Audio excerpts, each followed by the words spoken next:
네, 여러분 처음 뵙겠습니다. 저는 박이사야 선교사라고 합니다. 지금 제가 하고 있는 일은 IBA라고 하는 선교단체 연합에서 44개의 하나님 나라를 위해서 비즈니스로 이제 선교하고자 하는 여러 지역교회들과 그리고 선교단체들과 이제 기업들 이 연합으로 함께 연구하고 함께 선교사들 훈련하고 파송하는 일들에 이제 한 책임을 맡아서 지금 일을 하고 있고요. 원래는 우리 한국에서 분당 샘물교회에서 이제 그 사건이 일어났었죠. 아프가니스탄에서 큰 사건이 일어났을 때 그때 2007년 때 제가 이제 그 교회 만료에도 불구하고 이제 이란으로 선교사로 파송되어져서 지금까지 사역하고 지금은 이제 본부 선교사로서 사역하고 있습니다. 지금 한국에서는 이제 박석주 목사라는 이름으로 이제 사역을 하고 있습니다. 잠시 한번 기도할까요? 네.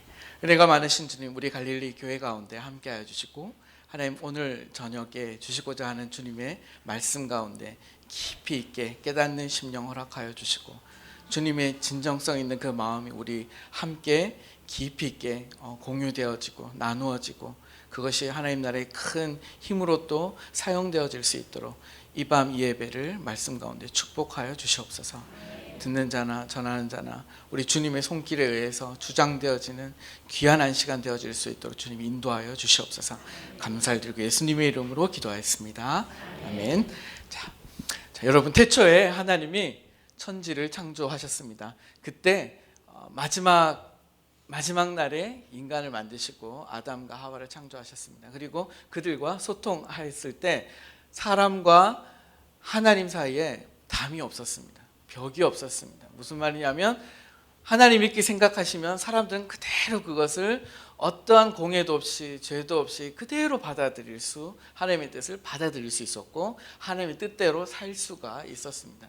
그런데 우리가 다 아는 것처럼 아담과 하와가 금단의 열매를 먹어버리고 말았습니다. 단지 한 열매가 아니라 그것은 이제 내가 선과 악을 하나님이 아니라 내 기준으로 판단하겠습니다 라고 하나님의 위치를 우리가 강탈해 간 것이었습니다. 우리 스스로 하나님이 되고 싶었던 것이었습니다.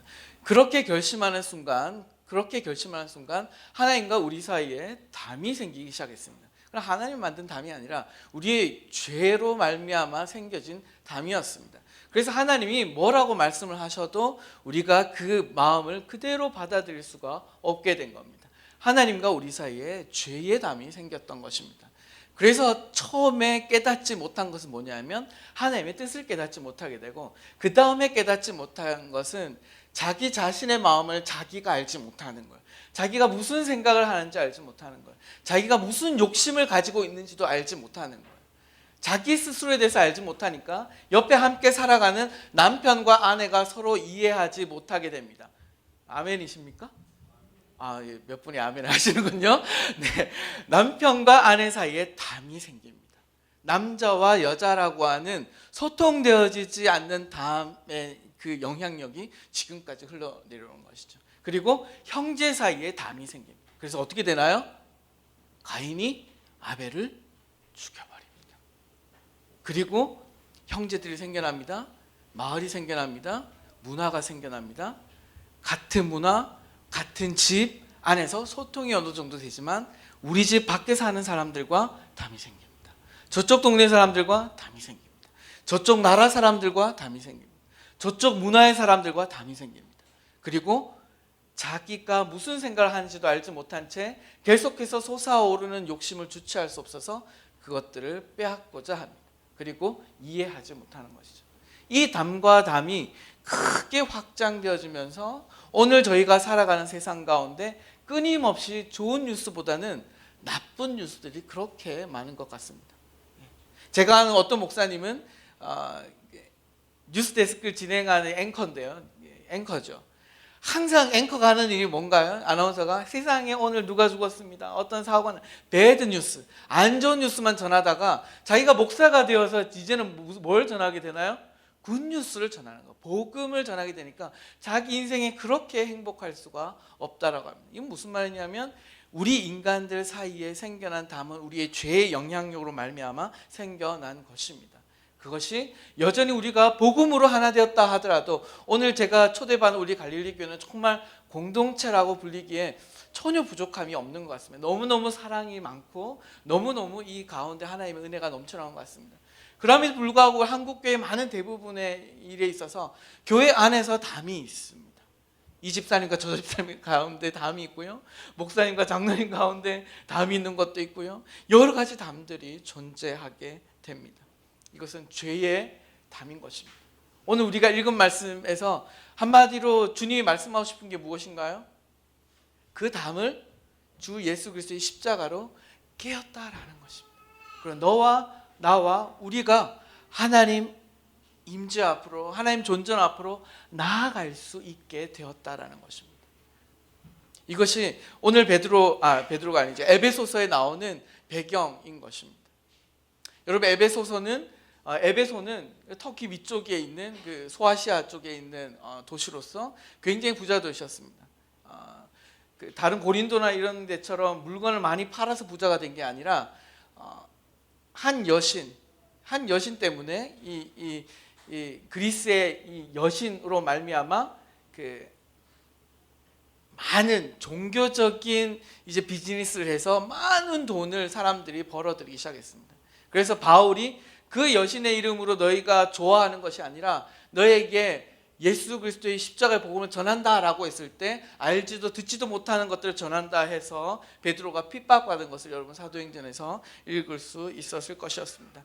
그 죄의 벽으로 말미암아 그 시절에 살아갔던 에베소 많은 사람들이 그 시대의 문화와 그 시대의 안 좋은 것들에 다 따라가고 있었습니다. 그럼에도 불구하고 에베소 교인들이 예수님을 믿게 되고 그리고 유대인이나 헬라인이라 함께 하나님 앞에 나아갈 수 있게 되었는데, 그 안에서 유대인과 그리고 헬라인들 사이에, 비유대인 사이에 벽이 있었던 것입니다.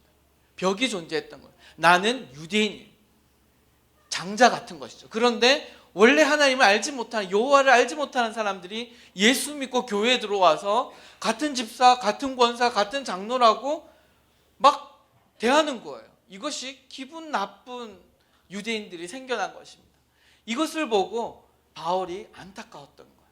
그래서 예수 그리스도의 십자가의 은혜로 말미암아 이제는 우리가 율법으로 담벼락에 있던 모든 것이 깨어지고 우리가 다 함께 하나의 가족으로, 하나의 공동체로 나아갈 수 있는 특권을 부여받았다라는 것을 지금 얘기하고 있는 것입니다. 그것은 이제 에베소서의 얘기가 되고요. 오늘 제가 여러분과 나누고 싶은 말씀은 우리 안에 어떤 담이 있지 않은가라는 것을 여러분과 나누고 싶습니다. 제가 선교지로 나가게 된 때는 9.11 테러 사건이 일어나고 난 이후에 미국 사람들 사이에서 도대체 이슬람이 뭐냐, 무슬림이 뭐냐라고 사람들이 의문을 표하기 시작했어요. 왜냐하면 1400년 동안 서구의 그리스도인들은 무슬림들에게 저 인간들은, 이슬람을 믿는 인간들은 저기 지옥의 불쏘시개로 태워 죽여도 마땅치 않을 인간들이야 라고 해서 복음을 의도적으로 전하지 않았습니다.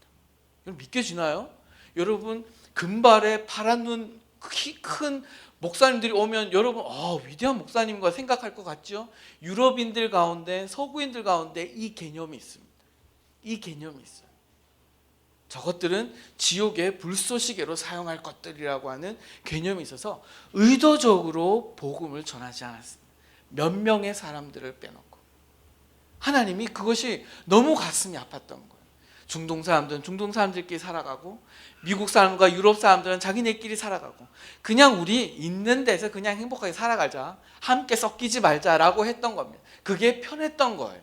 그래서 헌금 조금 해서, 선교사 좀 보내서, 그래 거기 교회 조금 세워봐봐, 힘들 테지만 이렇게 선교를 해왔던 것입니다. 그런데 하나님이 이것이 너무 마음이 아파서 9.11 테러라고 하는, 하나님이 주도한 거 아니시겠죠. 하지만 인간들의 연약과 죄성으로 말미암아 이 사건이 일어났을 때 하나님이 유럽 땅 가운데, 미국 땅 가운데 너희가 1400년 동안 복음 전하지 않고 잊었던 사람들이 있으니 이들이 바로 무슬림들이다라고 전했던 겁니다.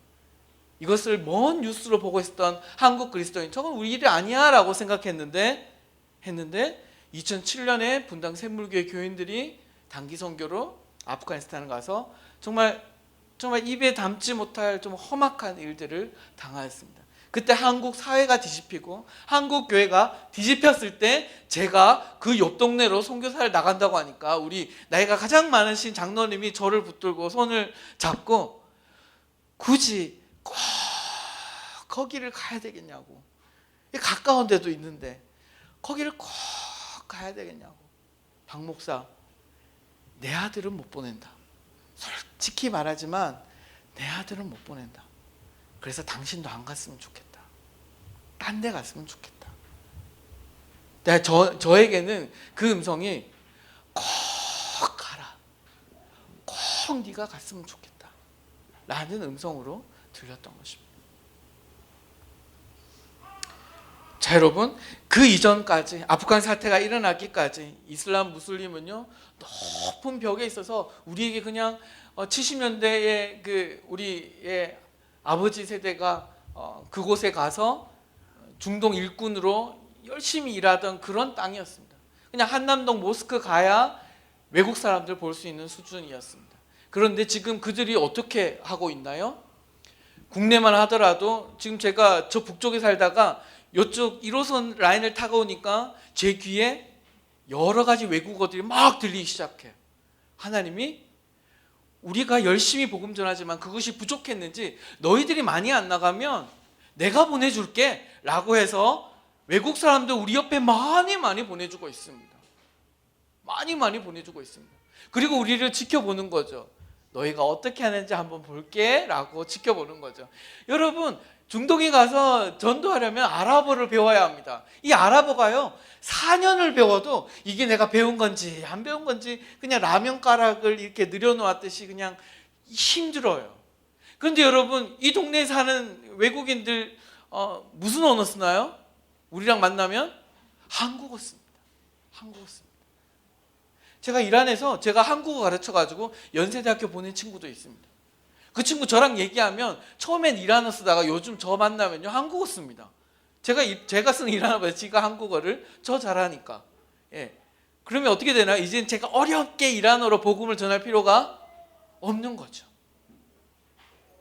페이스북으로도 이제 제가 들어가면요 이란에서 이제 지금 제가 못 만난 친구들이 페이스북에 주르륵 뜹니다.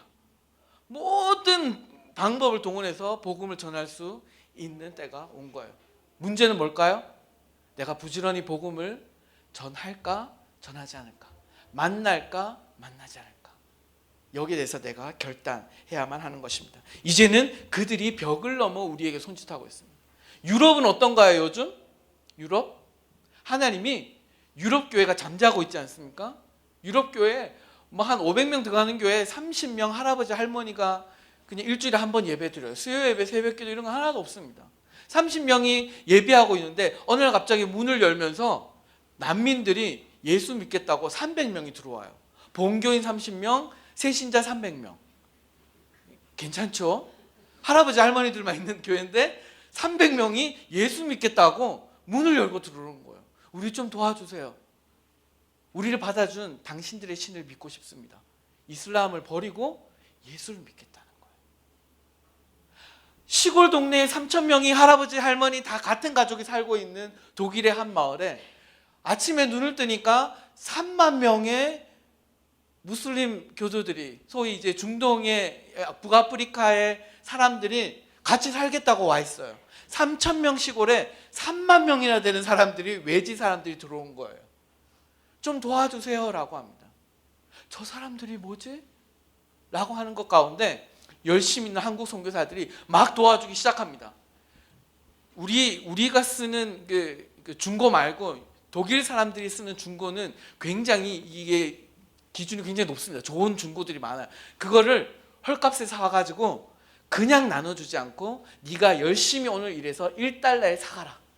많이 필요하겠죠. TV도 필요하고, 네, 뭐 냄비도 필요하고, 모든 게, 옷도 필요하고, 뭐 옷 많이 가져왔겠습니까? 한 여벌을 한두 벌 가지고 왔겠죠. 옷이 없는 거예요. 그래서 옷도 다 모아서 한국 선교사에 또 그런 거 잘합니다. 그래서 독일 사람들 아무도 안 하는데 독일 사람들은 계속 이렇게 생각하겠죠. 쟤네들이 왜 우리 마을에 왔을까? 벽이 있는 거죠.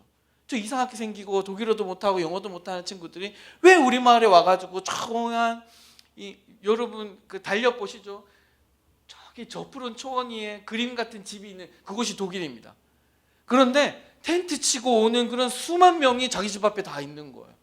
어떻게 감당할 수가 없고 독일 교회도 어떻게 해야 될지 모를 때 한국 선교사들이 그 사람들을 섬기기 시작합니다. 밥을 해 먹이고 일거리를 주고 영어를 가르치고 독일어를 가르치고 그리고 1달러에 옷을 팔고 TV를 팔고 합니다. 열심히 일해서 돈을 벌어서 1달러, 2달러 벌어서 그걸 삽니다. 자기들 돈으로. 그래서 거지로 살지 않도록 한국 선교사들이 그렇게 하고 있습니다. 그걸 옆에서 지켜보고 있던 독일 사람들이 저렇게 하는 거구나. 그리스도인은 저렇게 해야 되는 거구나 깨닫기 시작했습니다. 그래서 뭐 도와줄 거 없어? 라고 해가지고 독일의 젊은이들이 교회에 다시 나오기 시작했습니다.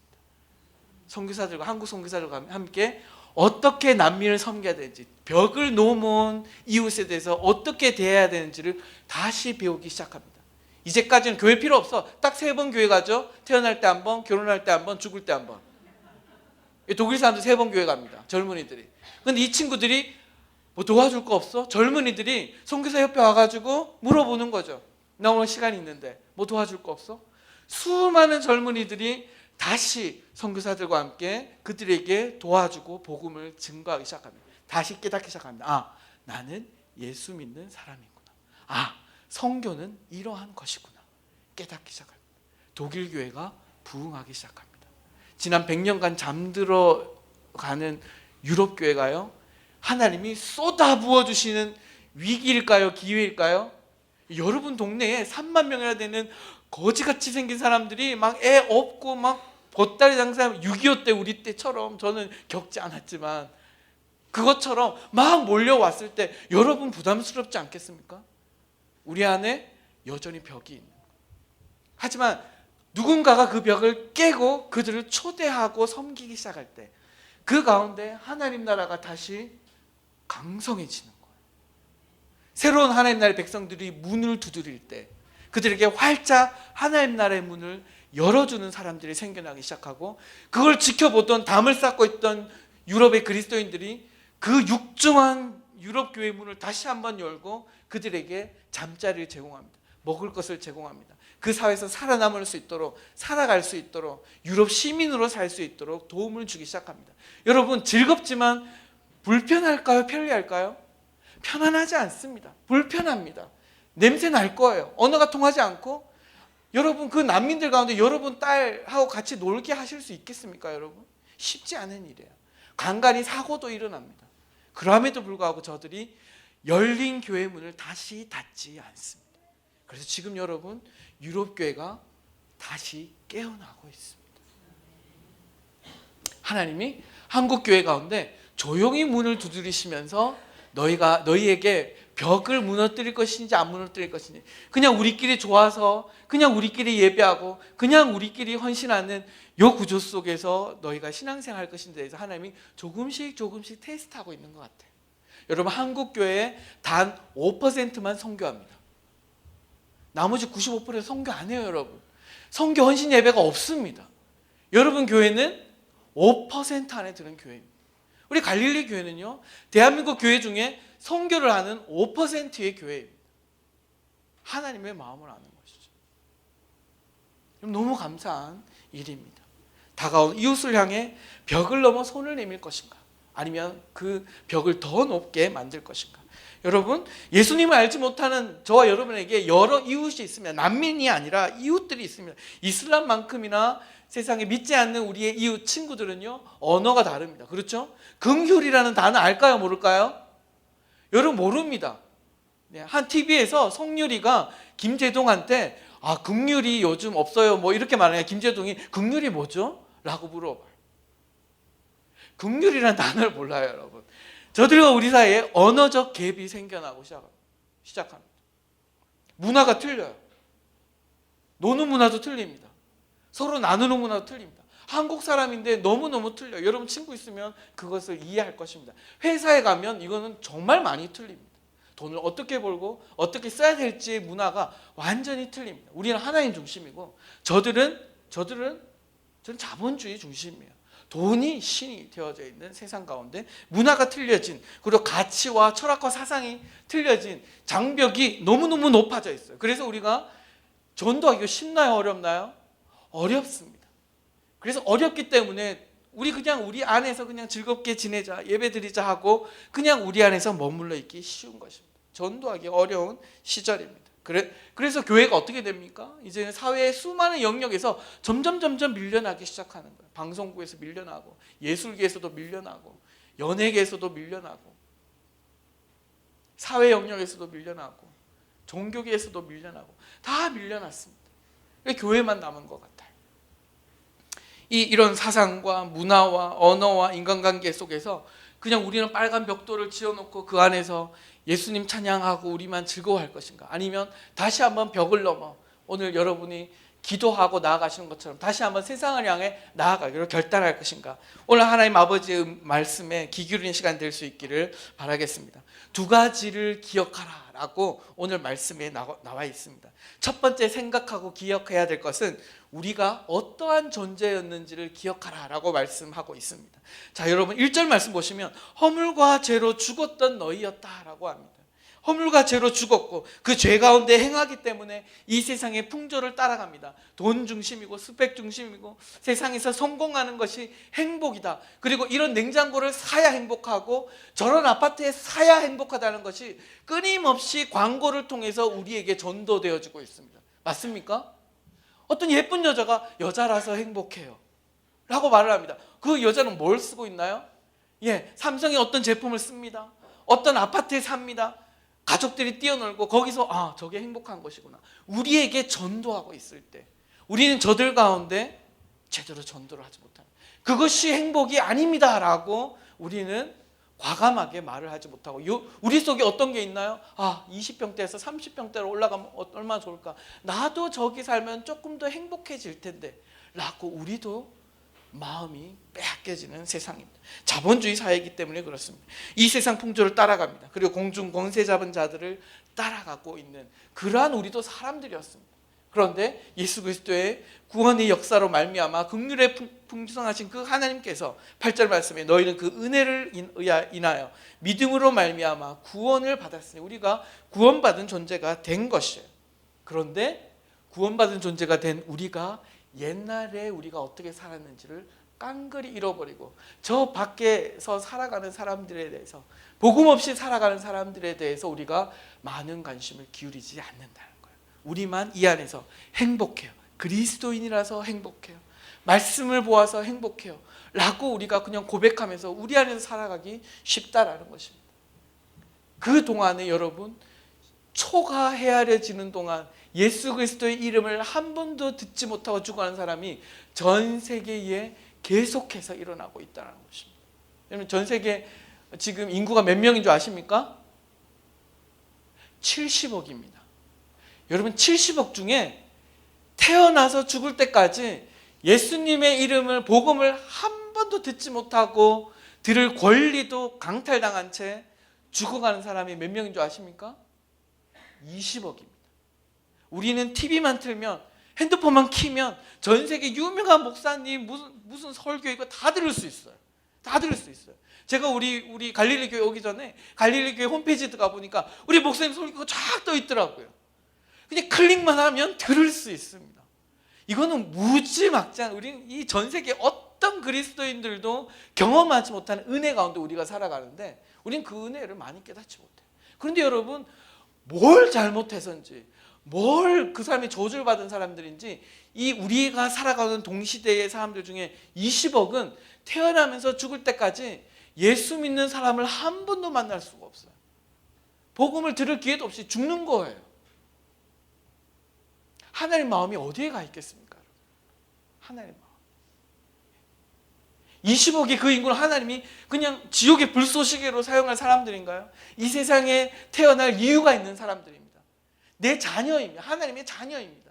그래서 누군가 저 복음 듣지 못하고 있는 내 자녀에게 누군가 먼저 예수 믿은 저 큰 형이 복음을 좀 전해줬으면 좋겠는데 그냥 자기만 잘 먹고 잘 사는 거예요.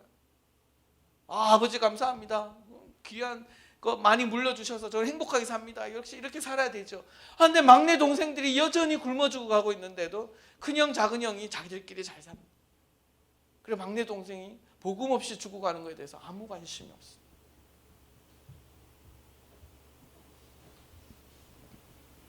그래서 오늘 이 말씀은 너희가 원래 누구였는지를 기억하라 라고 말합니다. 여러분 11절 말씀 보십시오. 너희는 그때의 육체로는 누구요? 이방인이라고 말합니다. 그리고 손으로 육체에 행한 할례를 받은 무리라 칭하는 자들로부터 할례를 받지 않은 무리라 라고 칭함을 받은 자들입니다. 우리는 이방인입니다. 이방인이었습니다. 우리는 할례 받지 않은 자들이었습니다. 무슨 말인가요? 이방인 무슨 말인가요? 하나님의 구원과 전혀 상관없는 사람들이라는 뜻입니다. 하나님의 언약과 아무 상관이 없는 외인들이 바로 할례 받지 않은 자들. 할례는 하나님과의 언약의 징표입니다. 할례 받지 않은 자들이었어요. 하나님의 구원의 언약과 전혀 상관없이 살아가던 그냥 열외의 사람들, 저주받은 사람이었어요. 무슨 말인가요? 인생에 뭘 먹고 뭘 마시고 뭘 입든지 소망 없는 사람이라는 것입니다. 아무리 큰 아파트에 살고 아무리 산의 진미를 먹어도 하나님과 전혀 상관없이 지옥의 길을 걸어갈 수밖에 없는 사람들, 우리가 왜 부러워해야 할까요? 완전한 소망이 없는 가운데 살아가는 사람이었다는 것입니다. 그리고 여러분 12절 말씀 보시면 너희는 그리스도 밖에 있었고 이스라엘 나라 밖의 사람들이라 라고 말하고 있습니다. 무슨 말이냐? 그리스도 밖에 있는 거예요. 우리 사람이 아닌 거예요. 예수님과 상관없는 사람인 거예요. 이스라엘 나라라는 건 하나님 나라라는 뜻입니다. 그 당시에 하나님 나라 밖에 있었던 사람이 그냥 지옥의 불쏘시개인 거예요. 그야말로 지옥의 불쏘시개인 것입니다. 구원의 축복과 천국과 상관없는 존재. 그래서 날마다 무거워지는 죄의 짐을 자기가 짊어져야 책임져야 될 사람들이었다라는 것입니다. 그래서 우리는 세상 속에서도 12절 밑에 보시면요, 소망도 없고 세상 속에서 하나님도 없는 자였습니다. 그냥 육신의 기쁨만을 즐기며 살아갔던 사람이었던 것입니다. 그런데 여러분 13절에 그렇게 이전에 멀리 있던 너희가 하나님과 사이에 건널 수도 없고 탱크로도 부술 수 없는 벽을 두고 살아가고 있었던 우리가, 그런데 우리가 어떻게 되어졌나요? 두 번째 기억해야 될 것이 바로 13절 14절의 말씀입니다. 예수 안에서, 그리스도 예수 안에서 그리스도의 피로 가까워졌대요. 벽 밖에 있다가 벽이 무너지고 가까워진 겁니다. 그리스도 안에 들어온, in Christ, 그리스도 안에 들어온 것입니다. 이것이 상상도 못할 은혜인 것입니다. 근데 우리는 이것에 그냥 신앙 고백처럼 그리스도 안에 있습니다. 예, 그렇죠. 근데 이것이 얼마나 큰 것인지 우리는 잊고 살 때가 많이 있다는 것입니다. 십자가의 은혜를 기억해야 한다는 것입니다. 기억해야 할 두 번째, 예수 그리스도 안에서 그리스도의 피로 가까워졌다는 것입니다. 그래서 어떻게 되어졌나요? 그리스도의 피로 가까워졌기 때문에 하나님과 우리가 먼저 화평을 이루게 되었습니다. 하나님과 우리 사이에 먼저 담이 쳐졌는데 이제는 하나님과 우리 사이에 화평이 이루어졌다는 것입니다. 예수 그리스도 안에서 그리스도의 보혈로 죄의 벽이 무너지게 되고 하나님과 단절되었던 우리가 화해를 이루게 되었는 것입니다. 그래서 하나님과 친밀함을 얻을 수가 있게 된 겁니다. 관계의 회복이 일어나게 된 것입니다. 하나님과 멀리 떨어져 있던 우리가 하나님과 가까워지게 된 겁니다. 이것이 우리에게 주어진 가장 큰 복입니다. 두 번째 14절 15절에 보면 이웃과 화평을 이루게 됩니다. 이전에는 원수였고 관계없는 자들로 살아갔는데 이제는 복음으로 말미암아 그리스도의 피로 말미암아 우리가 서로를 형제 자매라 부르게 되어진 것입니다. 이해관계에 의해서 만나는 사람들이 아니라 저 사람에게서 돈을 받아야 되기 때문에, 저 사람에 대해서 내가 어떤 유익을 누려야 되기 때문에 모든 사람들은 살아가요. 만납니다. 그래서 한국 사람이 일본 사람들하고 가까워지지 않아요. 왜? 싫으니까요. 그런데 우리는 일본 그리스도인을 만나면 우린 그들을 안아줄 수 있습니다. 왜요? 그리스도의 보혈 때문에. 인간적으로는 용서할 수 없습니다. 하지만 우리는 복음으로 말미암아 우린 그보다 더 큰 죄를 하나님 앞에서 죄사함 받았기 때문에 우린 그들을 안아줄 수 있습니다. 심지어 천국에 함께 갈 수 있는 그 복음을 나눌 수도 있습니다. 우리 가운데 가장 귀중한 것을 나눌 수 있는 존재가 되어지는 거예요. IS 여러분 싫죠? 저도 싫어요. 여러분 IS가 끔찍합니다.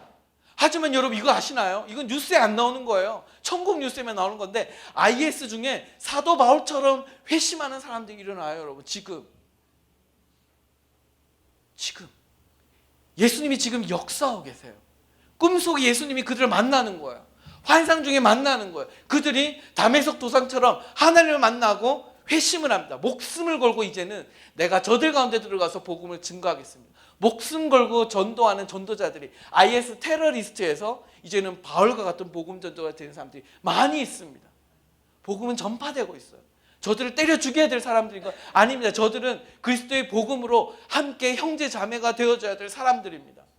세상 사람들은 IS면 그냥 미국 탱크가 확 밀어붙여서 다 죽여버렸으면 좋겠어. 이것이 인지상정입니다. 하지만 그리스도인은 어떻게 되나요? 우리도 그런 존재였습니다. 그냥 조금 차이가 났을 뿐이에요. 하나님 눈에 보기에 다 죄인들입니다. 죽을 수밖에 없는 사람들이에요. 하지만 선교사는 지금도 그들을 향해 복음을 증거하고 있습니다. 여러분 소말리아 하면 뭐 생각나십니까? 해적 생각나죠? 여러분 지금 소말리아 가운데 엄청난 교회 개척이 일어나고 있습니다. 왜 해적할까요? 먹고 살 게 없어서 그렇습니다. 땅을 팔 데도 없습니다. 정말 버려진 땅이에요. 뭐 심어도 아무것도 안 납니다. 소말리아 사람들. 옛날에 생각나시죠? 소말리아 하면 김혜자 우리 권사님이 막 이렇게 막 꽃으로도 때리지 마세요 하면 거기 사람들이 막 굶어 죽어가고 있잖아요. 아무것도 할 것이 없으니까 해적질하는 거예요. 근데 그들 중에 예수 믿는 친구들이 있어요. 지금 선교사들이 목숨 걸고 전도해서요. 저들이 복음을 알아들어요. 근데 여러분 무슨 성경을 처음부터 다 끝까지 배워서 예수 믿은 게 아니에요. 성경 구절 한마디 예수 믿어요. 그리고 그 한마디 가지고 다 그 다음 날 전도사가 돼요. 자기 집을 교회로 만들어 버립니다. 그리고 그 다음 날에 전도사가 돼서 다른 친구한테 자기가 유일하게 아는 그 성경 한마디를 가르칩니다. 그리고 그 말씀대로 삽니다. 옆에 있던 사람들이 제가 변했네? 그거 왜 변했어? 물어봅니다. 예수 그리스도 때문에 변한 거야. 요 말씀을 그대로 지켰더니 이런 일들이 일어났어. 그래서 그 사람도 예수를 믿게 됩니다. 또 교회가 생겨납니다. 지금 이슬람권 가운데 가장 교회 개척이 폭발적으로 일어난 데가 여러분 소말리아입니다. 해적들을 통해서. 우리 하나님이 이런 하나님입니다. 여러분 세상의 뉴스를 보고 여러분 같이 분노하지 마십시오. 하나님은 그렇게 분노하지 않으십니다. 우리의 눈은 저들의 눈과 틀리다는 것이죠. 왜냐하면 우리도 그런 사람이었기 때문에 그렇습니다. 이웃과의 화평을 이루는 것. 여러분 우리가 이웃과의 화평을 누린다는 건 무슨 뜻인가요? 하나님이 예수 그리스도께서 우리를 화평케 하셨습니다. 그렇죠? 하나님과. 그럼 우리가 어떤 사람을 살아가길 원할까요?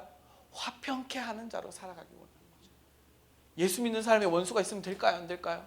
그래서 70번씩 7번이라도 용서하라고 합니다. 여러분 제자 훈련 10년 20년 받아서 용서할 수 있는 게 아니라 예수를 믿는 그 순간 원수가 친구가 되어지는 것이 하나님 나라의 복음이에요. 근데 우리는 잘못 알고 있는 게 있어요. 신앙생활 내가 좀 부족해서 예수 믿은 지 이제 1년 2년밖에 안 돼서 아직 내가 용서 못한 사람이 있습니다. 내 며느리를 용서 못하면 내 시어머니를 용서 못합니다. 이렇게 말씀하는 거 여러분 그거는 거짓 메시지예요. 여러분 복음이 들어가면 예수 믿는 사람의 가장 첫 번째 변하는 것이 뭔지 아십니까? 용서하는 것이에요. 자기들을 잡아 죽이려고 했던 바울을 예루살렘 교회가 어떻게 합니까? 그가 예수를 믿었다는 걸 알고 용서합니다. 보자마자 용서합니다. 사도들만 할 수 있는 것이 아닙니다.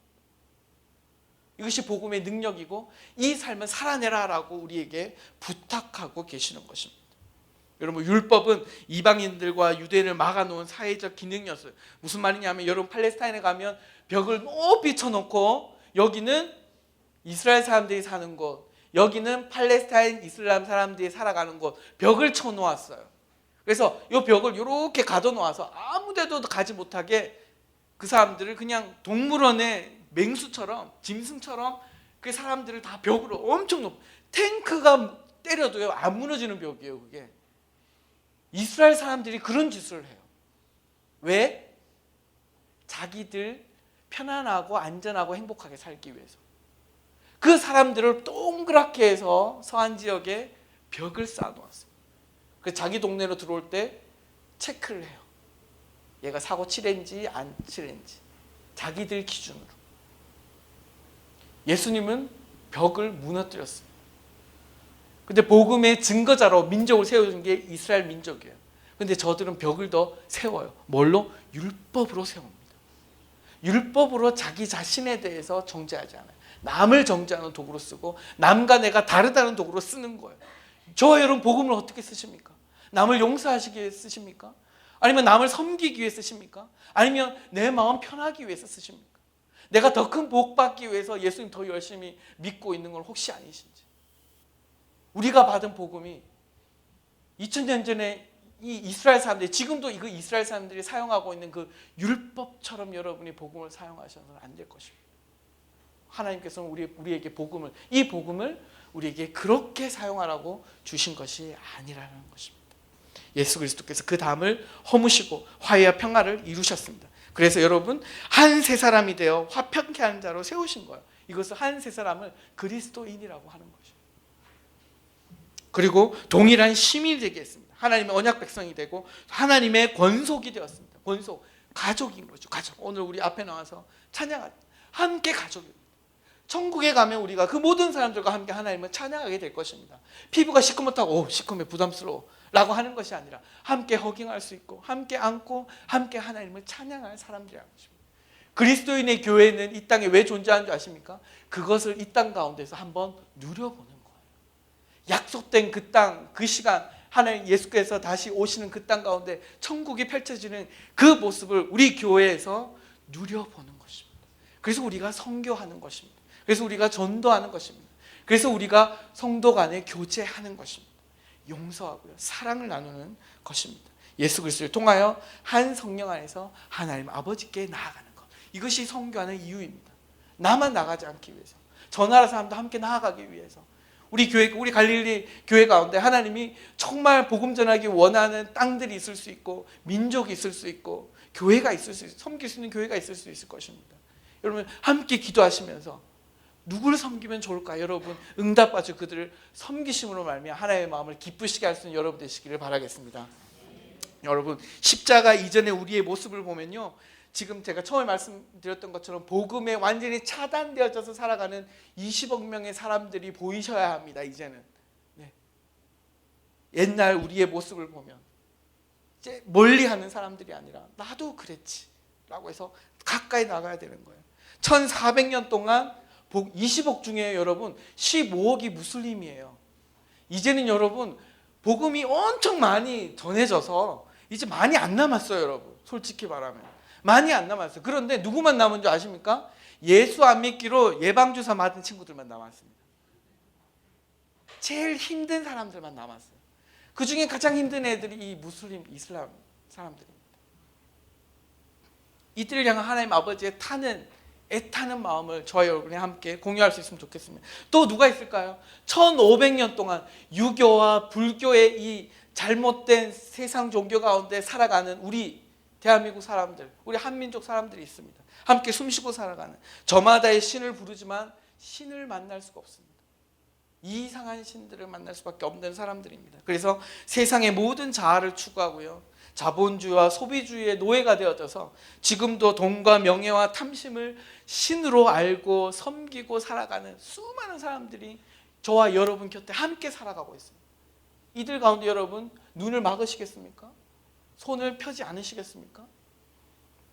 여러분 무하마드가 이슬람의 처음에 제1번 무슬림이었던 이 무하마드가 살아갔던 1400년 전의 그 시대에 여러분 사우디아라비아 메카 하지 않습니까?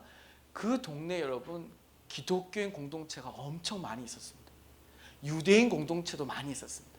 메디나에 특별히 기독교인과 그 유대인들이 많이 살았어요. 왜 여러분 무하마드가 메카에서 메디나로 도망간 줄 아십니까?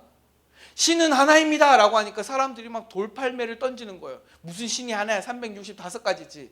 그 메카의 그 시커먼 돌, 그 안에 365개의 신이 있었어요. 원래 무하마드가 어떻게 신이 365개가 있을 수 있습니까? 자기 삼촌 따라서 할아버지 따라서 이게 그 캐러반으로 무역을 하다 보면 밤에 여관도 없고 텐트 치고 살면 옆에 기독교인들이 유대인들이 장사를 함께 하러 와요. 그러면 예수님 얘기를 해주는 거예요. 하나님 여호와 얘기를 해주면서 아, 세상에 신이 하나인 게 맞겠구나 이렇게 생각했던 거예요. 예수를 믿는 건 아니었는데. 그래서 어떻게 신이 365개입니까? 한 개 아닌가요? 라고 하니까 자기 동네 사람들한테 막 돌맞은 거예요. 그래서 메디나로 도망간 겁니다. 살려주세요. 기독교인들 좀 살려주세요. 도망갔더니 기독교인들이 어떻게 한 줄 아십니까? 그런 거 필요 없고 우린 돈이 중요해. 복음 전하지 않았어요. 이 무하마드가 성경책을 읽어본 적이 없어요.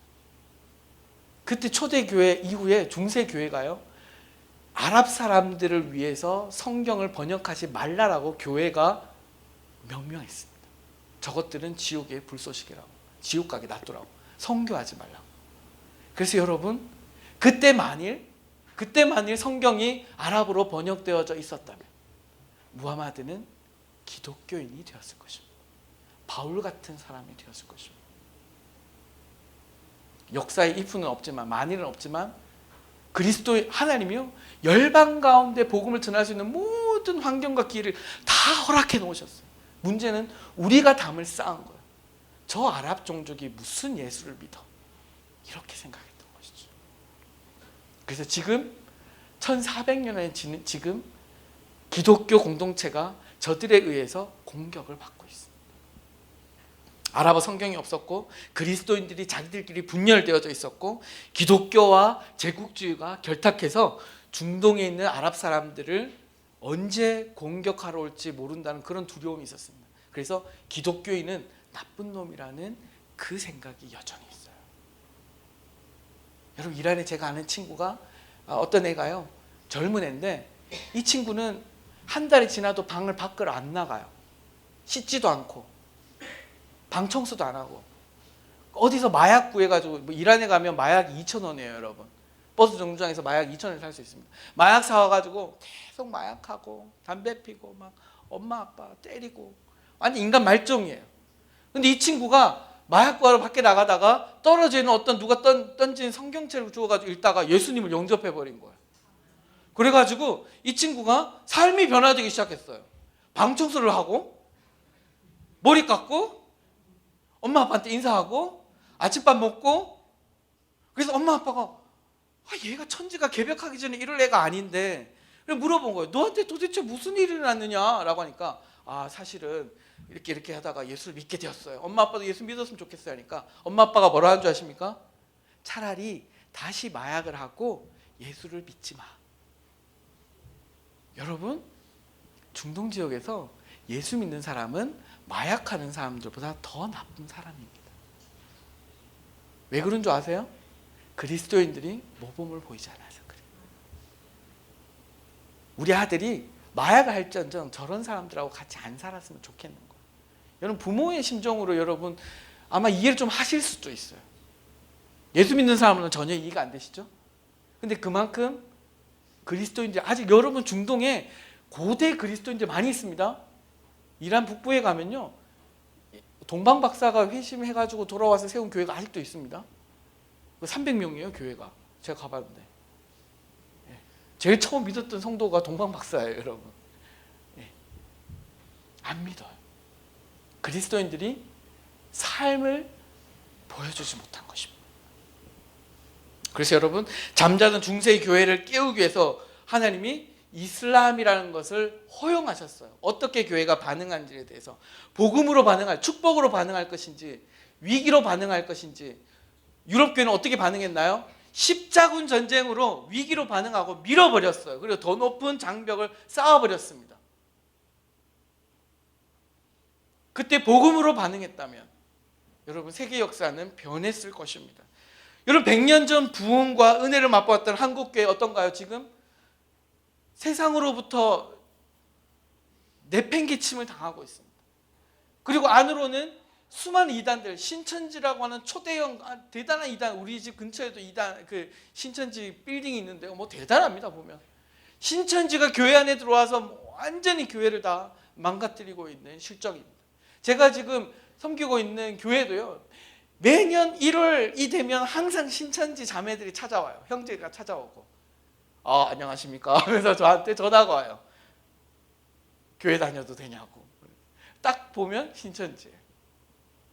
왜 그럴까요? 한국교회가 그 은혜를 버리고 말씀을 버리고 시대 정신을 쫓아서 왔다 갔다 하는 사이에 말씀을 주무기로 하는 신천지라고 하는 이단이 우리 속에 들어오기 시작하는 것입니다. 그런데 이슬람은요, 이 신천지보다 몇 배는 더 강력한 세력들입니다. 한국교회가 신천지를 이길 수 없다면 이슬람도 막아낼 수가 없을 것입니다. 이슬람과 세속주의와 포스트 모던의 이데올로기 전쟁을 잠이 들고자 하는 이 한국교회 가운데 하나님께서 몽둥이로 허락해 주신 것입니다. 여기에 우리가 어떻게 반응할 것인가? 그냥 이슬람이 몰려온다. 두려움이 아니라 그리스도인들이 왜 두려움을 가집니까? 복음보다 더 강력한 게 무엇입니까? 복음보다 더 해결할 수 있는 열쇠가 무엇이겠습니까? 우리가 열면 닫을 자가 없다고 했습니다. 근데 그걸 안 열어요. 그냥 갖고만 있어요. 문을 잠궈 놔요. 문을 두드리는데 문을 열지 않아요. 무서운 것이죠. 자, 왜 이 시대에 우리의 이웃들이 그리스도인이 되지 않는 줄 아십니까? 하나님 나라의 문을 두드리지 않는지 아십니까? 무하마드 때와 똑같습니다. 복음이 증명되지 않아요. 복음을 말하는 사람들은 많은데, 떠드는 사람 많은데 복음대로 사는 사람은 없는 거예요. 들리긴 하는데 보이진 않습니다. 이걸 허공의 메아리라고 합니다. 보이지 않는 거예요. 세상과 교회가 분리됩니다. 허공을 치는 말만 있습니다. 복음이 보여지지 않습니다. 그래서 저들은 복음을 믿지 않아요. 복음이 능력이 없어서가 아니라 복음을 잘못 포장한 우리의 잘못인 것입니다. 두 번째는 그리스도인들이 분열합니다. 연합을 이루지 못해요. 우리 교회, 남의 교회, 그렇죠? 이 교회는 막 이렇게 넘어져서 막 고생을 하는데 우리 교회 부흥해요. 그럼 뭐라고 말씀하시는지 아십니까? 감사하다고. 우리 교회는 하나님의 은혜가 있다고. 이렇게. 아니에요, 여러분. 내 동생이 망해가지고 길거리에 나왔는데 나는 안 망했어라고 생각하는 미친 형이 어디 있겠습니까? 찾아가서 울어야죠. 동생아, 왜 그렇게 됐어? 뭐 도와줄까? 교회가 연합하지 않습니다. 수많은 이유들로 나뉘어져 있습니다. 저들은 그 모습을 바라보고 있는 거예요. 그리고 세 번째는요, 기독교가 기득권층에 더 가깝다는 메시지를 계속 던져주고 있습니다. 그렇지 않을 수도 있지만 돈 많은 사람들 편, 기독교에는 이런 사람들 편, 저런 사람들 편이라고 하는 딱지를 붙여놓고 있습니다. 그런 메시지가 전달되어졌기 때문에 그런 것입니다. 자, 우리 이웃들은 그렇다면 두려움의 대상일까요? 그냥 단지 전도의 대상일까요? 그렇게 생각하지 마세요. 여러분, 시내 나가면 한 2명이 의미심장한 표정으로 성경책을 이렇게 들고 우리한테 막 다가오기 시작합니다. 그럼 여러분, 그 뭐 하는 분들인가요? 전도하는 분들이죠? 그럼 부담스러울까요? 안 부담스러울까요? 부담스럽습니다. 여러분, 부담스러워요. 아니면 탁 이렇게 와서 저한테 인상이 참 좋으시네요. 이게 도를 아십니까, 걔네들은? 제 걔네를 보면 딱 알아. 부담스러워. 그래가지고 한번 시간이 있으면 복음을 전할 때도 있어요. 그런데 제가 복음으로 이렇게 소위 이긴다? 이렇게 설득하잖아요. 그러면 고수를 모셔오겠대요. 이게 끝이 안 나요, 싸움이. 끝이 안 나. 서울역에서도 몇 번 만나면요, 시간은 30분밖에 없는데 충분히 복음을 전해서 그 친구가 할 말이 없게 만듭니다. 그러면 믿어야 되잖아요. 그럼 고수를 모셔오겠다고 전화번호를 달라고 막 그렇게 말합니다. 자, 여러분, 전도의 대상이 아닙니다. 여러분, 사랑의 대상입니다. 예수님은 우리를 사역의 대상으로 한 번도 본 적이 없어요. 사랑의 대상입니다. 사랑의 대상입니다. 사역의 대상이 되면요, 오늘 몇 건 올려야 되는데, 오늘 사역리로 한 10명은 전도 시켜야 되는데, 이런 생각이 들어서 그거 딱 알아요. 제가요, 제 친구들한테 복음을 전하면요, 그 친구들이 뭐라고 계속 미스터 박, 무슨 말인지 알겠는데 우리 이슬람 종교인들처럼 너무 그렇게 하지 마. 너 내 친구잖아. 그때 회개합니다. 친구로 다가갑니다. 다시 그 친구의 정말 인생의 그런 마음속에 10년 가운데 그 문제 가운데 들어가기 시작합니다. 저를 오픈하기 시작합니다. 그때 복음이 필요한 시점이 와요. 그때 나눌 때 구원자를 그들도 구하게 됩니다. 제 무슬림한테 복음요, 잘 전합니다. 밤새도록 전합니다. 새벽 2시까지 안 자니까요. 3시까지 계속 먹는다고. 계속 전할 수 있습니다. 예의만 지키면 됩니다. 내가 너를 내 복음 전도의 대상으로 여기는 것이 아니고 내가 너를 나의 가족으로 생각하고 친구로 생각한다 하는 순간 아무 상관이 없어요. 복음을 1시간을 나누든 10시간을 나누든 2박 3일을 나누든 상관없어요. 그 아버지가 제 친구 아버지가요. 미스터 박 계속해서 우리 아들에게 당신이 말하고 있는 그 좋은 메시지를 계속해서 좀 해주게. 이 친구가 어리고 세상 물정 몰라서 당신한테 좀 많이 배워야 돼. 다 무슬림들이에요, 그 사람들. 근데 복음 듣기를 즐거워합니다. 몇 명 전도했나? 얼마만큼의 교회를 세웠나? 회심한 사람 몇 명인가? 이거 따지기 시작하면 가족을 잃어버립니다. 친구를 잃어버립니다. 여러분도 마찬가지입니다. 여러분이 만나는 어떤 사람은 평생 복음을 여러분을 통해서 처음 듣는 사람일 수 있습니다. 제 친구들도요, 대부분 다 저한테 복음 처음 들었고, 그리고 예수 믿는 사람을 처음 만났어요. 그들에겐 제가 처음입니다. 그래서 제가 생각해 봤어요. 제가 예수 믿기 전까지 몇 명이 나에게 복음을 전했을까? 눈을 감고 생각해 보니까요, 100명 정도가 생각나더라고요. 100명 정도. 계속 복음을 전했더라고요. 그리고 때가 되어짐에 제가 예수님을 영접했더라고요. 23번째, 79번째 복음 전한 사람은 저에게 아무런 의미가 없을까요? 아닙니다. 전하고 또 전하는 것입니다. 사랑하는 것입니다. 그럴 때 하나님의 때에 하나님의 나라는 확장되어질 줄 믿습니다.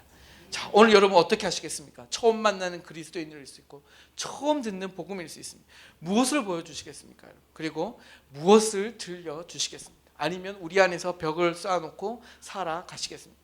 진실된 친구로 초대하시기 바랍니다. 예. 아브라함처럼 복의 근원이 되십시오. 블레싱입니다. 무슨 말이냐면 복덩이에요. 복덩이. 여러분 한 사람 한 사람 복덩이입니다. 저들에게 복덩이로 가야 합니다. 부담스러운 존재가 아니라 복덩이로서 그들에게 다가가시기 바랍니다. 그리고 진짜 친구가 되시고 정말 매력 있는 사람이 되시고, 저 친구한테 내 속마음 얘기하니까 너무너무 시원해.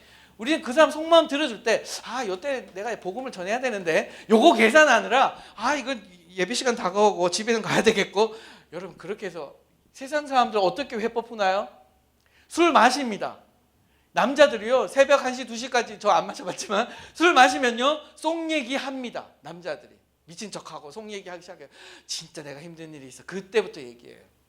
여성들은 한두 시간만 얘기하면 막 얘기하기 시작하죠. 복음 전하기 더 쉽죠. 여러분, 자연스럽게 사랑하고 친구가 되시고 저들에게 여러분이 만난 그 하나님을, 예수님을 증거하시기를 바라겠습니다. 보여줌으로, 살아냄으로 약속의 땅을 떠나지 마십시오. 네가 있는 곳이 거룩한 땅이다. 네 있는 곳에 신을 벗으라고 말씀합니다. 떠나지 마십시오. 피안의 세계로 가지 마십시오. 이삭처럼 가나안이 힘드니까 여기서 살아내야 되는데 가나안이 힘드니까 애굽으로 떠나지 마십시오. 여러분, 교회를 애굽처럼 사용하지 마십시오. 여기 여러분이 그냥 위로받고 그냥 쉬고 이런 데가 아닙니다.